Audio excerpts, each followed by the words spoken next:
My mother smiled at the donor table and said, "Claire was discharged last spring. We're helping her find something stable." My father added, "The Army handled the ethics issue quietly." Before I could answer, Major General Teresa Coleman stepped to the microphone, opened a red folder, and said, "Ladies and gentlemen, attention to orders." She read my full name, then the sentence my parents had spent months pretending did not exist. Major Claire Bennett is promoted to Lieutenant Colonel, effective today. My father dropped his program. But the real betrayal was not that he had lied. It was that both my parents had read that same order 3 weeks earlier. My name is Claire Bennett. I was 38, an Army sustainment officer, and the Bennett Civic Leadership Dinner was honoring my younger brother Mason's disaster response company. 200 donors, officials, business owners, and relatives filled the ballroom. My father, Thomas, built the foundation after retiring from real estate. My mother, Evelyn, ran it like a campaign. To them, reputation was a family asset, distributed according to who made the family look strongest. Their person was usually Mason, 34, persuasive, and founder of Sentinel Relief Systems. He could explain his work in 10 seconds. I had spent 16 years doing Army logistics that became visible only when something failed. 3 months earlier, a former teacher messaged, "I'm sorry the Army ended that way for you." Then a cousin asked whether I needed civilian health insurance. By week's end, I understood. My parents had told relatives, donors, and local reporters I was discharged after an ethics investigation. Some versions added insubordination. Others said the Army let me leave quietly. None of it was true. I remained on active duty. I had never been discharged, demoted, or punished. The ethics issue existed, but I was the person who reported it. It began when Mason's company submitted a proposal for a regional emergency logistics exercise. It called me a senior military advisor, used my rank and public photograph, and quoted an email I had sent about hurricane planning. I had never advised his company or approved any of it. The proposal avoided directly claiming Army endorsement. It simply placed my name beside military experience and let readers make the connection. Mason blamed a marketing consultant. "It's family credibility," he said. "I'm trying to build something useful." I asked him to withdraw the proposal and remove my name. He asked whether I understood how much money was at stake. When I said yes, he asked why I was willing to hurt him over wording. I reported the unauthorized use and filed a conflict of interest disclosure. Because the proposal touched an exercise involving my organization, I was temporarily reassigned during the review. That reassignment became my parents' lie. Dad said officers were not moved aside without cause. Mom said donors needed an explanation. I said the review was active and I could not discuss every detail. 6 weeks later, the review cleared me. No advising, no protected information, prompt disclosure. I returned to command track duty. Mason withdrew the proposal. I sent my parents the public findings. Dad replied, "This does not make anyone look good." Mom asked me not to discuss the matter around foundation donors because Mason's company was still rebuilding its reputation. Then my promotion selection was released. I had been selected for lieutenant colonel and slated to take command of a sustainment battalion. I sent my parents the public announcement, not because I needed their approval, but because I was tired of hearing that they had misunderstood. Mom called the next morning. She did not congratulate me. She said, "The leadership dinner is in 3 weeks. Mason is receiving the Foundation's Innovation Award. Please do not arrive in uniform or make an announcement that confuses people." I asked what exactly would confuse them. She hesitated, then said, "We've told people you left the Army. Changing the story now will invite questions about the investigation." That was the moment misunderstanding ended. My parents knew I was still serving. They knew I had been cleared. They knew I had been selected for promotion. They simply preferred the version in which I had failed, because it protected Mason and the event they had built around him. I told Mom I would not lie. She said nobody was asking me to lie. "Just don't correct every assumption," she said. "Let your brother have one uncomplicated night." I almost skipped the dinner. Then General Coleman's aide asked me to attend as the command's community liaison for a short administrative item. I assumed it involved our wildfire mission. I did not know she had requested permission to announce my promotion that night. I only knew she asked me to wear business attire, arrive early, and say nothing to my family about the call. At the hotel, Mom inspected my navy suit. "Professional, but not confusing," she said. Dad handed me a program and sent me to the volunteer table near the back. I opened the program. Under the Bennett family photograph, Mason was described as an emergency technology innovator. My father was listed as foundation chairman. My mother was executive director. Beneath my name were 3 words: former Army officer. I found Mom beside the stage and showed her the page. She said the program had gone to print before they understood my status. I reminded her that she had received my promotion announcement 3 weeks earlier. She lowered her voice. "Claire, 200 people are here to honor your brother. Do not turn a wording issue into a family crisis." "A wording issue?" I asked. "You told them I was discharged." Dad joined us and said, "People know you had an ethics problem. We gave them the least damaging explanation." "You gave them the explanation most damaging to me." He looked toward the ballroom and said, "You will survive one uncomfortable rumor. Mason has employees whose livelihoods depend on tonight." That sentence told me exactly how my parents measured harm. My reputation was flexible because I had a salary, a uniform, and a life outside their town. Mason's reputation was sacred because his success reflected back on them. At reception, a commissioner praised my transition to civilian life. A volunteer offered a recruiter. A donor asked whether discharge affected my pension. I corrected each person calmly. I am still on active duty. Some looked embarrassed. Others looked confused. By the time we entered the ballroom, my parents knew the rumor was beginning to crack. Mason found me near the back tables. He had seen the program but claimed he did not approve my description. I asked whether he had corrected anyone who called me discharged. He said, "Tonight is complicated." "No," I answered. "The truth is simple. The complication is that it costs you something." He looked away. That was answer enough. Dinner opened with a foundation video. Mason appeared beside emergency vehicles. I appeared once in an old commissioning photograph while Dad's voice said, "Our family has served in many ways, even when careers take unexpected turns." The people at my table glanced toward me. I felt the heat of humiliation, but beneath it was something steadier. My parents had put the lie in print, video, and conversation. They had made it public enough that correcting it would no longer be considered impolite. Dad took the stage before the keynote. He praised Mason for building a company without special treatment and said, "Our family learned this year that titles come and go, but character remains." Mom sat in the front row, smiling. Mason stood beside the stage, ready to receive the award. Then, Major General Teresa Coleman walked to the microphone with a plain red folder under her arm. She thanked the foundation, the city, and the civilian organizations that had supported emergency response training. Then she looked at the printed program and said, "Before we recognize private innovation, I need to correct a public description of one of my officers." Every face in the ballroom turned toward me. General Coleman said, "Major Claire Bennett has never been discharged from the United States Army.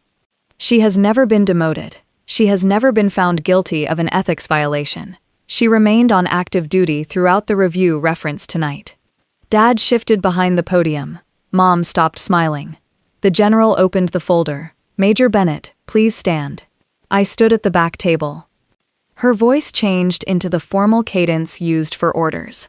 "Attention to orders. By authority of the Secretary of the Army, Major Claire Bennett is promoted to the rank of Lieutenant Colonel, effective this date, with all the rights, responsibilities, and obligations pertaining thereto." For several seconds, nobody moved. Then Command Sergeant Major Dana Price stood from the general's table and began applauding. The emergency managers beside her followed. The sound spread through the ballroom until nearly everyone was on their feet. My parents remained seated. General Coleman waited until the applause settled.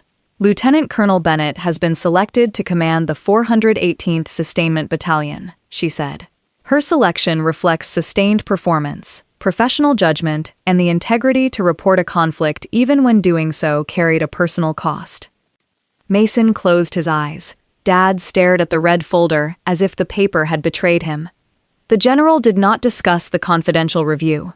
She did not mention Mason's proposal by name. She did not need to. She simply stated the public truth my parents had replaced. I reported the conflict, cooperated with the review, was cleared, returned to duty, and was promoted. Then she described the wildfire mission that had influenced my command selection. The previous summer, wildfire cut 2 highways serving 3 mountain communities. My unit supported transport planning, fuel distribution, and medical resupply. The plan relied on a temporary light traffic bridge. Hours before evacuation expanded, a report showed new structural damage. A civilian coordinator wanted the bridge open for the final buses. Closing it added 47 miles and delayed fuel. Instead of following the approved plan, I stopped military traffic, requested an engineer assessment, and rebuilt movement around 2 smaller roads. My decision was unpopular for nearly an hour. Then a section of the bridge approach collapsed. No convoy was on it because we had already rerouted. We moved oxygen through a school lot, used emergency fuel points, and staggered buses through the narrow roads. More than 600 residents evacuated without military traffic blocking them. General Coleman said, "Good logistics rarely looks dramatic. It looks like the disaster that did not happen." That sentence reached the room more clearly than any defense I had offered my parents. The general asked me to come forward. I walked from the volunteer table past donors who had offered me civilian job leads 20 minutes earlier. Dad moved 1 step toward the center of the stage, assuming the family would join the presentation. General Coleman looked at me and asked, "Lieutenant Colonel Bennett, who would you like beside you for the official photograph?" My parents had traditionally joined Mason in every award photograph. Mom was already adjusting her dress. Dad extended a hand toward me. I said, "Command Sergeant Major Price, please." Dana Price walked to the stage. She had been my senior enlisted advisor during the wildfire mission and the first person to support reporting Mason's proposal. Aunt Naomi, my father's younger sister, also stood when I asked. She was the relative who had called me after hearing the discharge rumor and said, "I do not believe your parents get to define your service." The 3 of us faced the photographer. My parents were visible in the front row, but they were not part of the picture. Mom whispered, "Claire, this is still a family event." I answered quietly, "You made sure the program said I was not part of the Army. You do not get to stand inside the correction." The photographer took the picture. Before Mason's award, the foundation board chair approached. She was the first person with no reason to protect our family. She said the board had learned that the event program contained a false military biography, and that Sentinel Relief Systems had previously used my rank without authorization. The Innovation Award would be postponed until the board reviewed the disclosure. Mason looked at our parents. "You said the review was over," he whispered. Dad said, "It was over until Claire turned this into a spectacle." The general's expression hardened. "Mr. Bennett, your daughter did not write the program, produce the video, or announce a false discharge. She corrected a spectacle created in her name." Dad had no answer. Afterward, Mason admitted he knew our parents called me discharged. He told himself they would correct it after his company recovered. I asked why he had allowed the foundation video to describe my career as an unexpected turn. He said, "Because I needed tonight." There it was again. The belief that his need transformed my reputation into a resource the family could spend. I told Mason apology required action. Provide every proposal using my name, identify who approved it, and issue his own correction. He agreed. For the first time, he did not ask me to protect the company from the truth. My parents waited in the private reception room. Mom had removed her event badge. Dad still held the program, folded in half. He said, "You could have warned us the general planned this." "I did warn you," I said. "I sent the promotion announcement. You asked me to hide it." Mom said they had not hidden anything. I took out my phone and opened the message she had sent after receiving the order. Please do not mention the promotion until after Mason's dinner. People already believe you left, and changing the story now will damage him. She looked at the screen, then at Aunt Naomi standing behind me. Naomi asked, "Did you also change the program after receiving that message?" Mom's silence answered before her words did. Finally, she said, "I edited active duty Army major to former Army officer. I thought it would prevent questions." Dad said he had approved the change. They had not repeated a rumor. They had coordinated a story. I told them what repair would require. The foundation would correct the website, video description, program archive, and press release. My parents would send a written correction to every donor and relative who received the false explanation. The correction would state that they knew I remained active and had been selected for promotion. Dad said, "You want us to announce that we lied?" "Yes," Mom cried, without asking me to comfort her. Dad called the demand punitive. I said the punishment was mine. Months of strangers believing I had failed an ethical standard I was the one who defended. I left with Dana and Naomi. The general had already departed for another event, but she sent a short message. "Your official ceremony remains yours. Choose the people who earned a place there." 3 days later, the foundation corrected my online biography and acknowledged the previous version was knowingly inaccurate. Mason submitted the files. The board postponed his award and required an independent ethics review. His company survived. Accountability was inconvenient, not catastrophic. My parents' first correction email described the lie as confusing language. I replied that I would not attend any family event until they used accurate language.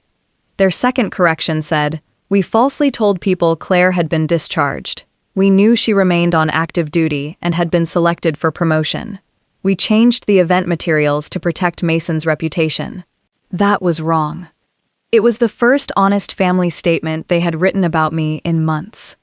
My official ceremony took place the next week in a modest auditorium. Dana stood on my right. Aunt Naomi stood on my left. My parents asked whether they could attend. I said yes, with 2 conditions. They would sit in the audience, and they would not join the photographs. Dad asked whether that was necessary. I said, "You attended the lie from the front row. You can attend the truth without owning it."